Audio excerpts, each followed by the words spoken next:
It's the Locked On Podcast Network, your team every day.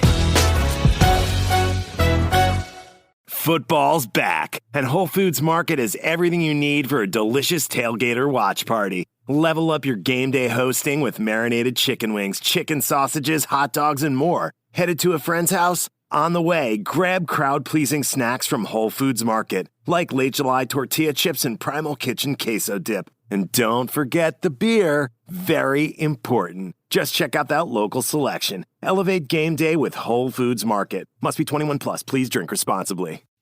What is going on, hockey heads? Happy Friday. It is the end of the summer, and that means it's time to tap into the Locked On Fantasy Hockey Podcast as your source for the upcoming fantasy draft preparation. We're going to get this money, trust me, and on today's episode, we're continuing our breakdown of every division across the NHL, fantasy risers, fantasy faders, and how the Metro Division breaks down. Thank you for joining us. Let's get this paper. You're Locked On Fantasy Hockey, your daily podcast on fantasy hockey. Part of the Locked On Podcast Network, your team every day.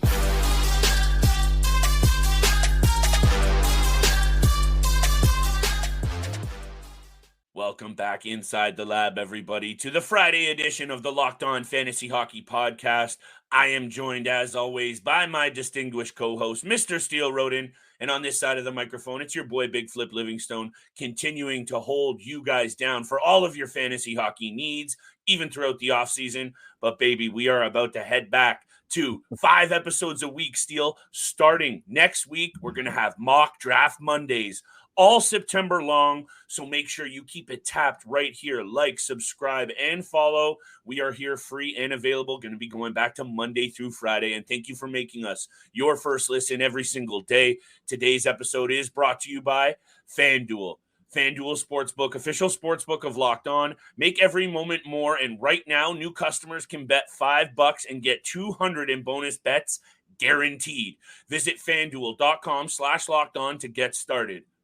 You know, I love the get started segue, Steele, because we're going to get started by continuing our Metro Division, actually kicking off our Metro Division preview, but continuing our preview of every single division across the NHL. We're taking out a couple of risers in the fantasy realm, a couple of players that we're going to be fading in these drafts, maybe not drafting at all. And, of course, we're going to break down the 8 through 1 positions in this extra tight, extra spicy, as I was saying, Steele off air, muy caliente in this bad boy, and how it goes 8 through 1. I want to throw it right over to you because these episodes have been getting long in the tooth because there's a lot to say. And 8 teams to cover in 30 minutes is tight, but we're going to try and do it for y'all. Let me throw it over to you for the 8 spot in the Metro, which I think this can be a pretty quick conversation. Yeah, very, very quick conversation. We both have the Philadelphia Flyers at number 8 in the Metropolitan Division. So I'll just go right to my riser and right to my fader as well. On the riser on the rise for me, 2 players, Morgan Frost and Owen Tippett.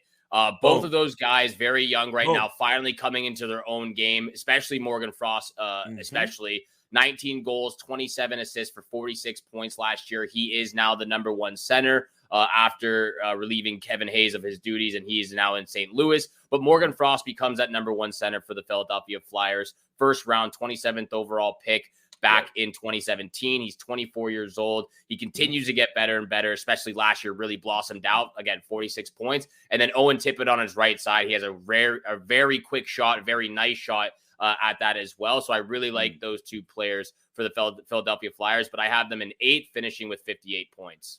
They're definitely going to be an 8 this year, Steele, because I see a big step out from the Columbus Blue Jackets. Even though we expect a fall from the Washington Capitals, I think we can both agree on that. Washington is still a better team than the Philadelphia Flyers, but there are some very intriguing fantasy pieces here that we cannot overlook. And Morgan Frost is right at the top of my list. He's going to get this opportunity, and let me hit you with this, Steele. He's on a coming off his 46 points career best, but more importantly, perhaps, he had 27 points in the second half of last season, and by that time, averaging over 18 minutes in ice time per night. You know I love that stat. Very indicative of what the coach is thinking, and you and I don't want to get into the John Torts conversation, but this guy is a dude on the rise, and you got to pay attention to him. And of course, I'm going to stick to my guns on Noah Cates, because I think as much as he could be projected to be down the lineup as a centerman, he's going to get all the opportunity in the world to potentially run that second line or be a very effective piece on it. And even more so, why I want to pump up Cates and Frost is fading Joel Farabee. I know Farabee has started to bring some peripheral value, 45 blocked shots, 71 hits. The shots are weak for me, Steele. I like where this player came from in his second year in the NHL, 38 points in 55 games. Then he regressed in his second full season, 34 points in 63 games. I just don't see it for Joel Farabee as well, Steele. It's my gut instinct. Yeah. We're going to have to fade a couple of these pieces. And unless it's real deep keeper dynasty situations, I'm fading Joel Farabee. But I think this is a fairly clear-cut situation on what's happening in Philadelphia.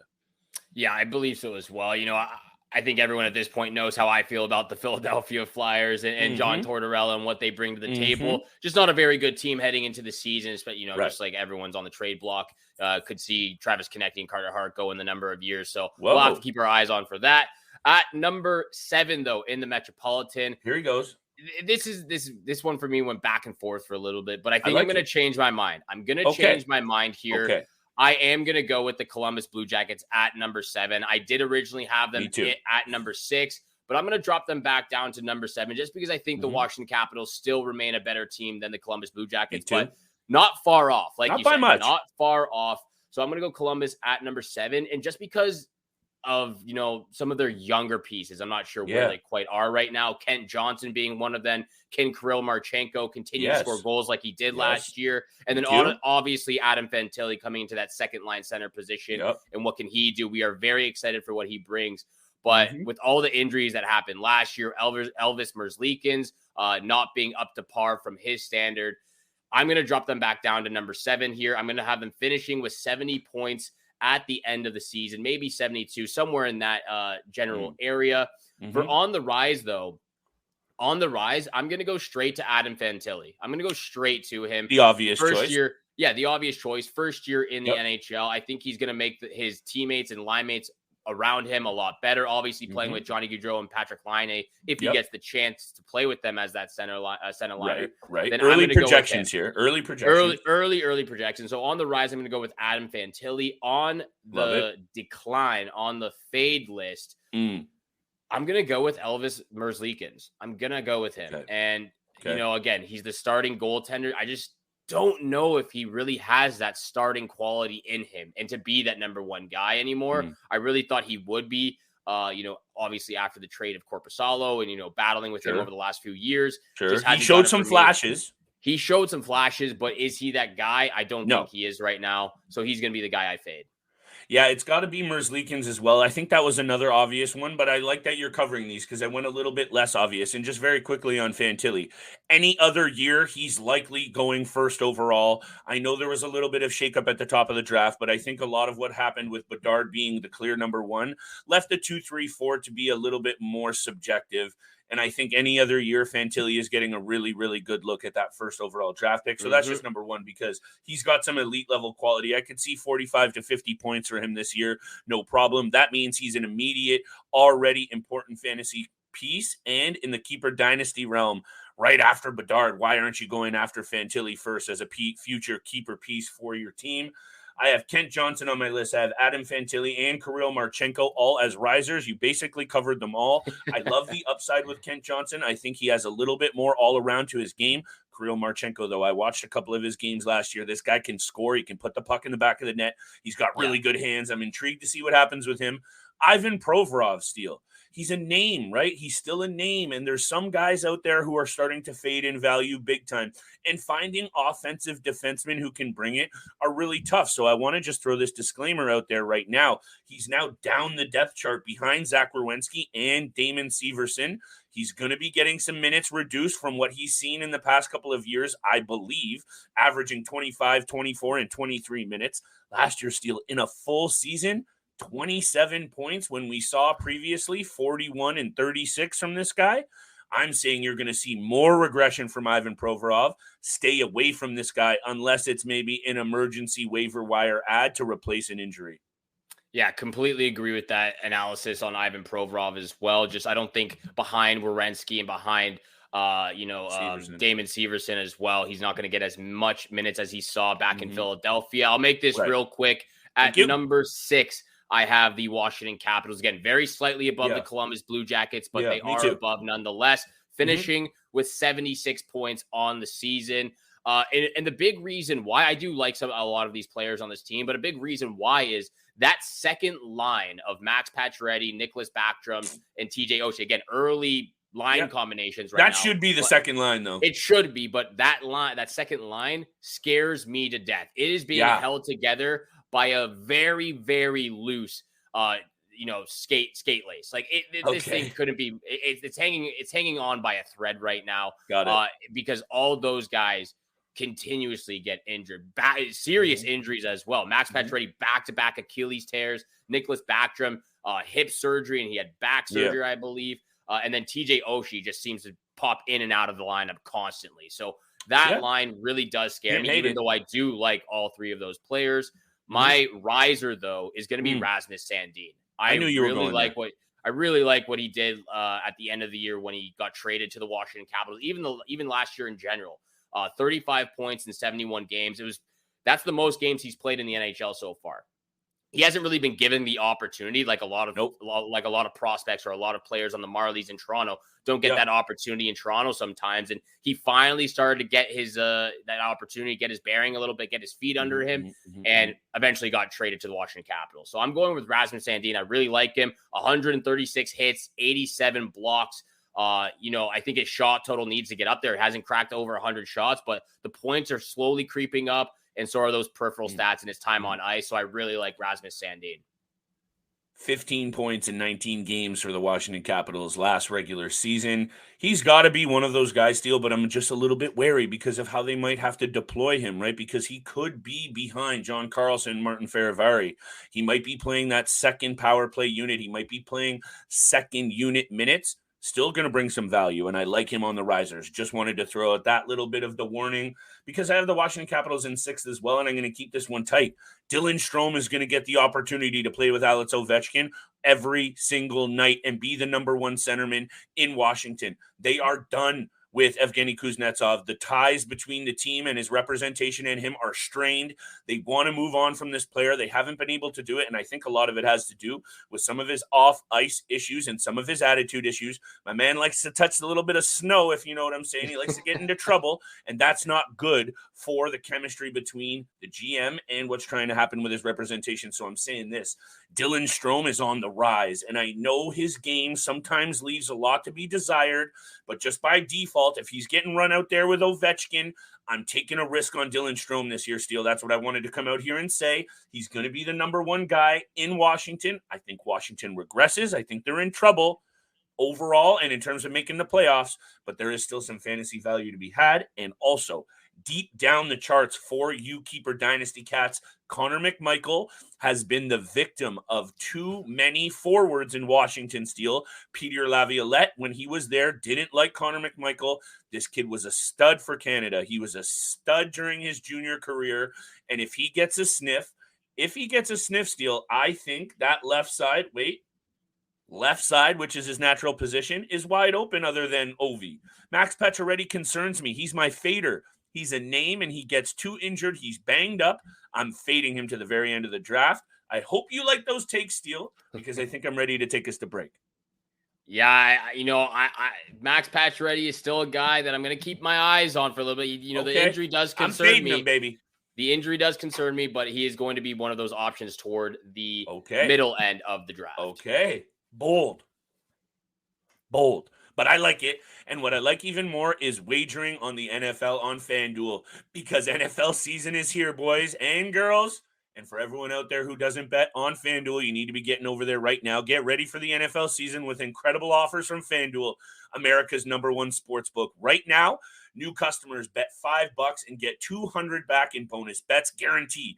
Plus, all customers who bet $5 will get $100 off NFL Sunday Ticket from YouTube and YouTube TV. There's nothing better than Sundays and NFL Sunday Ticket deal unless you're betting with FanDuel. So now's the best time to join. The app is easy and super secure to use on everything from spreads to player props and more. Visit FanDuel.com/lockedon to kick off the NFL season with an offer you don't want to miss. FanDuel, official partner of the NFL. This is David Harrison of the Locked On Commanders podcast to draw your attention to the taste that's going down in the bread aisle. All thanks to Dave's Killer Bread, bread amplified. Anyone can bake bread, few can rock it, and Dave's Killer Bread is the champion of killer taste, killer texture, and is for those who want to rise above the boring. Organic and healthy doesn't have to mean boring when it's made with the highest quality organic and non-GMO ingredients, packed with whole grains, fiber, and protein. 21 whole grains and seeds bread has a subtle sweetness and a seed-coated crust, while good seed products are the boldest and sweetest of all. Dave's Killer Bread was built on the belief that second chances can change lives, because after spending 15 years in prison, not only did the guy with the guitar you see on every loaf turn his own life around, he's helping others to do the same. By hiring the best people for the job, regardless of their background, he's ensuring your mornings no longer taste like cardboard, your taste buds don't have to feel sedated, and your sandwiches can become superstars. Visit daveskillerbread.com to learn more and look for Dave's Killer Bread in the bread aisle of your favorite grocery store. And thank you so much for making the Locked On Fantasy Hockey Podcast your first listen every single day. We are a part of the Locked On Podcast Network, where you can find your favorite team from all 4 major sports leagues, including the NCAA, your team every single day. And like we've been saying all week long for a few weeks now, continue to DM us on Twitter privately with your information, name, and email if you want to be added to the list for an entry fee. As well to enter for the draw for our 2 competitive. Gotta drop us that 5-star review, though. Gotta drop us the 5-star review, subscribe to our YouTube channel, and follow us on your favorite podcast platform. Once you do so, DM us on Twitter with your information. We'll put you down on the list, and then mid-September comes around, we'll have that draw between Flip and I, and again, there's no guaranteed spots because we are over 35, maybe even up to 40 players now that are interested in the league. So again, no guaranteed spots except for Matt Westfall and the 2 winners from last year in our first year doing this, fantasy hockey league with our listeners out there. But again, make sure you're subscribed and following the podcast. We love you. We love you guys out there.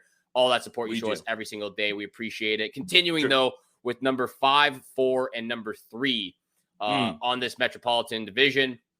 At number 5, I have the Pittsburgh Penguins, and that might be a little bit of a shock for most people out there, but I am still a big fan of the defensive group and the defensive play of the New York Islanders. That's why I have them 1 spot ahead. But I have Pittsburgh at number 5. I have them finishing with 87 points on the season, so not far off from what they finished last year. Right.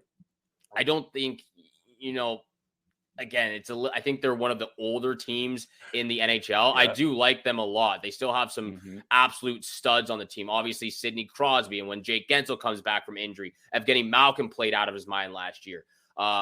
I'm going to go straight to my riser right now. My riser is going to be Rickard Rakell. I don't think he got appreciated enough.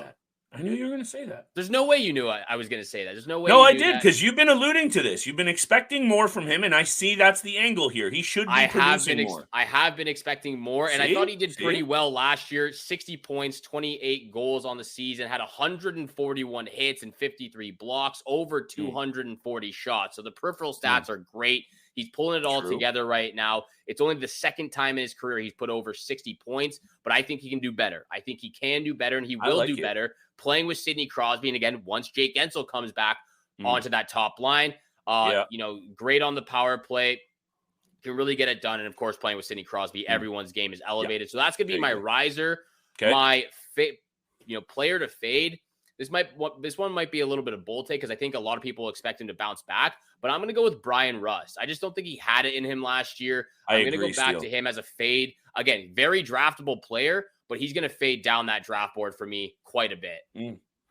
Yeah, I don't even know if he's a very draftable player. I'm just nitpicking on what you're saying here because I feel like being that kind of guy, but I'm fully here for your take. I'm seeing under 45 points for Brian Rust this year. And I don't know if I'm going to respect what you're saying overall about the Pittsburgh Penguins, but you're not far off. I'm not here to get at you because this is where this division is going to start to get really tough because there's going to be some good teams left on the outside looking in. And in my opinion, it's the New York Islanders, Pittsburgh Penguins, Devils, Rangers, and Hurricanes that are the clear best 5 teams in this division. And at the bottom of those 5, I have the Islanders in 5th and I have the Penguins in 4th. And let me explain why I think you're actually spot on a little bit with this bold Rickard Rakell take. Is even until Jake Gensel comes back, they now have that safety blanket of Riley Smith, a very speedy, very smart, very good offensive forward that is going to fill in nicely in the meantime until Gensel can take his rightful place on Sidney Crosby's left wing. But let me talk about the New York Islanders, Steele, because very quickly, they were 22nd in the NHL in scoring last year. They did not get better. They did not improve in the offseason offensively. And how about this? Only 2 teams in the NHL were worse on the power play last season, Steele, and that was the Anaheim Ducks and the Philadelphia Flyers. And this team did not get any better. They did not make any real moves in the offseason, and I have a serious doubt about their ability to hang into where they were last year. I think the Pittsburgh Penguins made a bunch of aggressive moves to make this team better. Tristan Jarry will be on the rise for me as well as a healthy bounce-back candidate and behind a much better and much improved and more balanced team in Pittsburgh. So I think you're a little bit off on this one, but not by much. So let me finish this off. Islanders, 89 points in 5th. My riser is Noah Dobson. He's only 22 years old, and I think he can bring a lot of value if he gets more minutes because he's still buried behind a couple of guys on that blue line playing second power play or second unit minutes, but he gets the top power play. Anders Lee, I'm fading a little bit. I'm a little bit concerned about him. And quickly on Pittsburgh, I love Tristan Jarry for the bounce back steal, and I'm going to fade Chris Letang slightly. Only because we know the minutes are going to go down. He's not on the top power play. That's already been announced, and this is to go very clearly.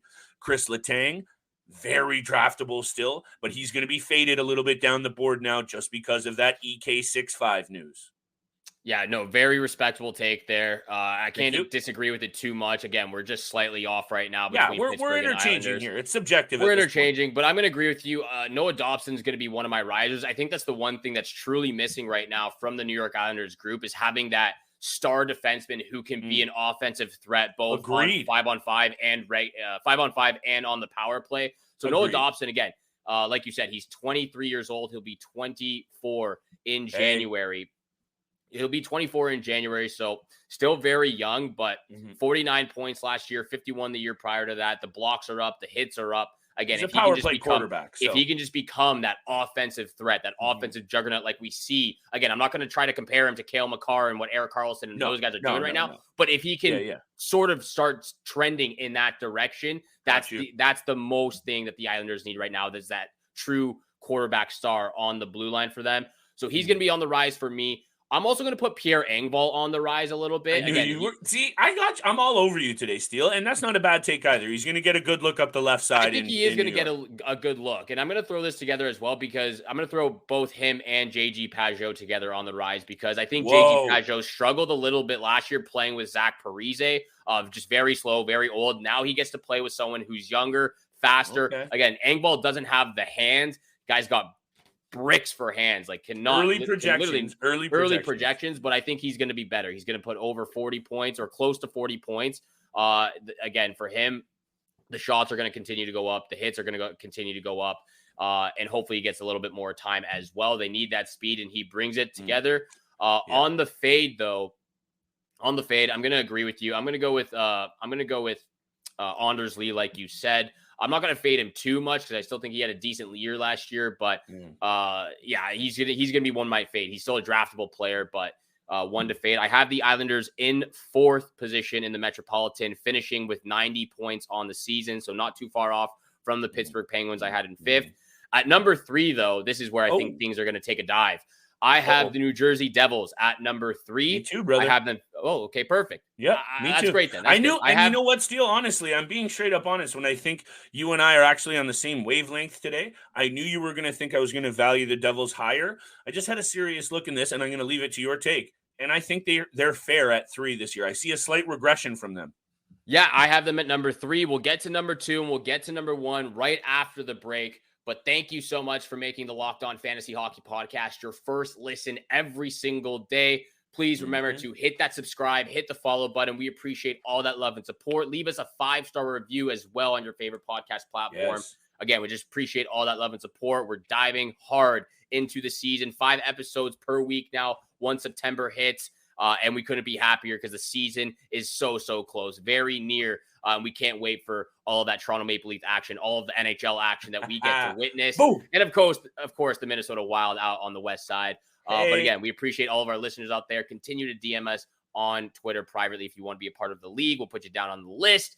Again, no guaranteed spots, but we'll get you down on the list. And into the draw. And into the draw that we'll have in September. So again, at number 3, NFL Sunday Ticket is now on YouTube and YouTube TV, which means that you can stay close to your team even if you don't live in their town. Like, maybe you're a Raven who married a Seahawk who got a job in the land of the Falcons. With NFL Sunday Ticket, you can watch your team's out-of-market Sunday afternoon games no matter where you live, because you shouldn't have to change teams even if you change towns. NFL Sunday Ticket, now on YouTube and YouTube TV. Go to youtube.com/presale to get $50 off.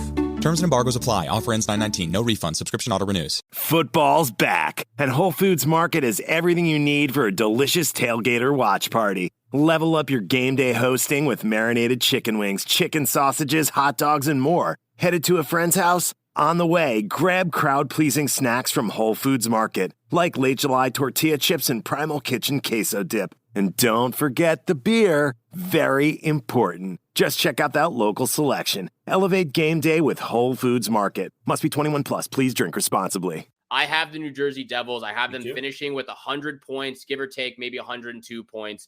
But I have 102, Steele. I have 102. I have them in third position right now. And there's not much I can say about this. They're a great team. They're a top 3 team in the Metropolitan. We all know that they're right on the cusp of doing something very, very great. So I'm going to go straight to my riser. And that's going to continue to be Dawson Mercer. Dawson Mercer, yes. He has the chance to play with some absolute studs right now. Let me just pull up the stats so I have things clearly in front of me. But only 2 years in the league. He hasn't missed a game yet. 42 points in his rookie year, 56 points the year following. The time on ice has stayed the same, but I think that's going to increase ever so slightly this upcoming season. The peripheral stats continue to slightly improve as well over the last 2 years. And again, just being on that top line now with Timo Meier as your left winger and Nico Hischier in the middle, that just screams for success to me. The New Jersey Devils, again, just top 3 team. There's not really anyone I can fade on this team. I got one. Team's overall, stacked. They're stacked. So I'll leave it up to you. Who you fading? I appreciate that. And I'm just going to put it at this quickly before I make a really interesting point about this New Jersey Devils team. And Andre Palat went from being a very effective piece, both postseason and regular season, with the Tampa Bay Lightning. And then he comes over to the New Jersey Devils. And now all of a sudden he finds himself behind Jesper Bratt, behind Timo Meier, behind Tyler Toffoli and Dawson Mercer in the wing position, obviously a natural left winger. I think that's just too many good young pieces that I know they're invested in Palat, but they're fine letting this guy anchor that third line Steele. So I think that's one of those names that in the past couple of fantasy drafts have had a lot more value. And I think we need to fade Andre Palat because he's down that depth chart now because of how good this Devils team has been. So that's number 1. That's my fader. On the rise is obviously Dawson Mercer and as well Luke Hughes. He is going to get the slot into a really good blue line. And we know we have question marks about the tandem in net with Vanacek and Schmid. But I think that this opportunity for Luke Hughes, I see 30 to 40 points right off the bat for him. Yep. And that means he's immediately an effective defensive, offensive piece. I think he might throw his body around as well. You mentioned Dawson Mercer, so I don't need to cover that. But I'll leave it at this with the Devils, Steele. 103 points. That's where I predict him. But here's a little interesting ditty for you. Last year, they scored tied for the 4th most goals in the NHL. Only the Kraken, Sabres, Oilers, and Bruins scored more. But this is where they can be so much better. And this is where I'm a little bit worried about the rest of the Eastern Conference. Steele, this team was 22nd in power play efficiency. Holy crow here. Hold on. Let me bring this back. Are the numbers correct? Are they correct? The New Jersey correct? Devils were 14th in power play proficiency. Sorry.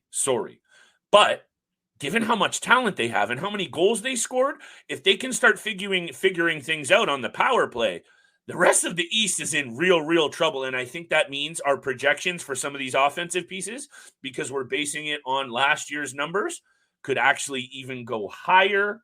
But why don't we go higher in these standings and talk about the number 2 spot, who you got there? Because I think we're going to have the same one again. What an incredible transition that was, Flip. Absolutely loved that. Absolutely loved that. And that transitions right into the second team in the Metropolitan Division. I've got the New York Rangers here. So clearly the Carolina Hurricanes are number 1 for me. But I've got the New York Rangers at number 2. Just because, again, the defensive group for the Carolina Hurricanes, the offensive group, what they're able to do, just being able to just absolutely grind their opponents down over the span of 60 minutes. So Carolina Hurricanes at number 1 for me. I've got New York Rangers at 2. They finished with 106 points on the season. My riser, and you're going to absolutely love this because he's probably your riser as well, it's going to be Keandre Miller. He's going to be on the rise for me. Of course. 3 years into the league right now, 43 points this past year in 79 games, over 100 blocks, over 160 hits, over 110 shots. I need to see more shots on net, but he still had an 8% shooting percentage, which is pretty decent from a defenseman who doesn't really put the puck on net a lot. 9 goals, 43 points. Like I said, the penalty minutes, 50 penalty minutes. So a little bit great for banger leagues as well. But he's 24 years old, or he's 23 years old. Oh, look at this too. St. Paul, Minnesota boy. I'm just attracted to this Minnesota all around, but he's a great defenseman and he's really on the come up right now. Of course, obviously right there behind, or not right there behind, but he's behind Adam Fox right now. For the top blue line position. I love Keandre Miller and what he brings to the table. Big guy, 6'5", 220 pounds. Big lad on the blue line for the New York Rangers. So he's going to be on the rise for me. Who are you fading? On the fade, though. It's tough. It's tough with both of these teams. It's very tough. Yeah. But I'm going to continue to go back to Capo Caco.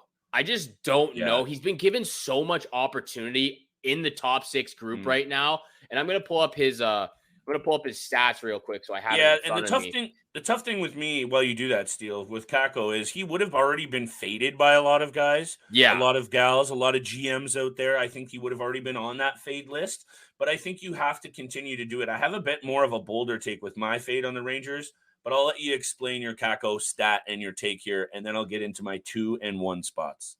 Overall, pretty decent season. He had 40 points. He was only playing 15 and a half minutes of average ice time. Blocks and hits were below 30 each. So the peripheral stats aren't great, but again, 40 points, but he's had the opportunity time and time again playing with Mika Zibanejad, Artemi Panarin, now Vincent Trocheck, Chris Kreider as well. He's had that opportunity, hasn't had the success that a lot of the organization has thought that he would. Same goes for Alexis Lafreniere, but I'm not going to fade him too much because I think he will be better.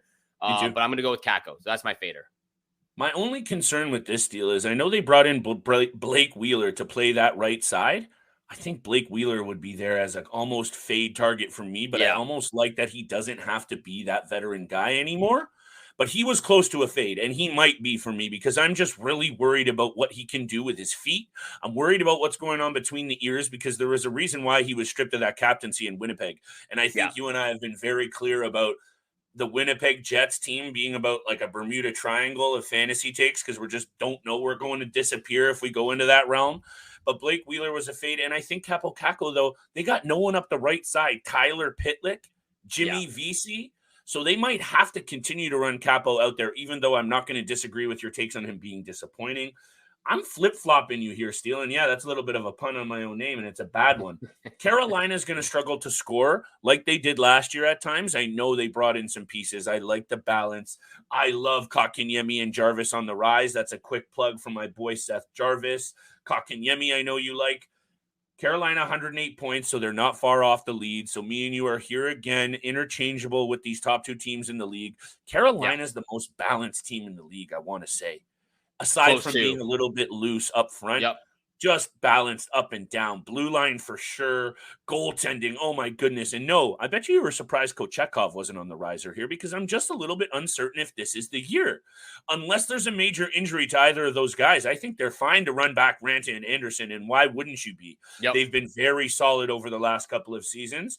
So I'll leave it at this. Toivu Teravainen is where I got to fade, and this was another tough one, Steele. Both of these teams, very hard to find someone to fade because of how much quality and how many wins they're going to get. So that means good numbers plus minus. That means good goal numbers. Anyway, Teravainen's been fading a little bit. He was hurt last year. He had a down year.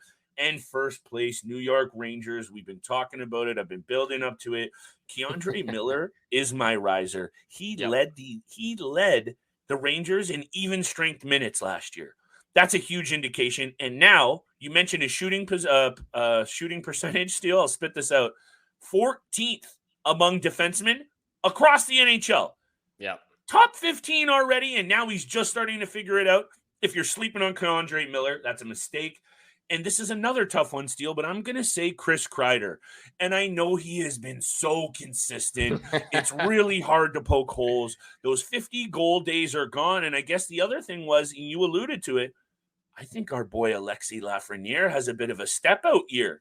And they would much rather see Alexis Lafreniere step out and live up to that first overall draft pick hype than burn more minutes into Chris Kreider, who has already given them so much. And you know they'd be fine with him taking into those minutes. It's a bold take, Steele, but I'm going to go fade Chris Kreider a little bit. Keandre Miller on the rise for me, and the New York Rangers are the toast of this division, but not by much. I absolutely hope you're right with the New York Rangers, because that's going to be one of the teams. I sprinkle a $20 bill for the Stanley Cup. I'm sprinkling just a little bit again. I'm very high on the New York Rangers. So again, but I have the Carolina Hurricanes at number 1 in the Metropolitan. I don't think that's a shock to most people out there. They finished first in the Metro the last few years, it seems like, or they have. So I'm going to go straight to my riser on the rise.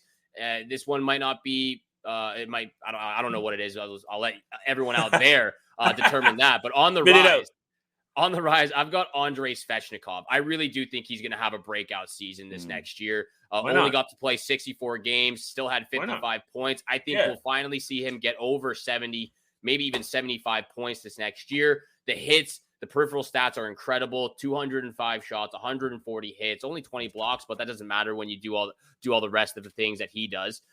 Penalty minutes, 71 penalty minutes. Great for Banger League. So he's on the rise for me. I continue to see a lot of those peripherals continue to rise up as well. On the fade, I'm right there with you. Teuvo Teravainen, he's got fourth line minutes written all over him. I wouldn't even like to see him as a third line left winger, because you're breaking up Martinook, Jordan Staal, and Jesper Fast, who play great together right now. Right. So he's got Michael Bunt. Exactly. So I've got Teravainen as that fade as well. Boom. We're not too far. I thought we were going to be a little bit off here in this Metropolitan early predictions, not but we weren't much. too far off. Not too far off. Maybe the only one was the Pittsburgh Penguins, New York Islanders take here. That was a little bit nitpicky, but nonetheless, we were very close. We were very, very close. So everything kind of lined up very nicely for this Metropolitan Division. A lot of risers, a lot of faders there. And I guess that being said, that's all it is for this episode. The Metropolitan early predictions.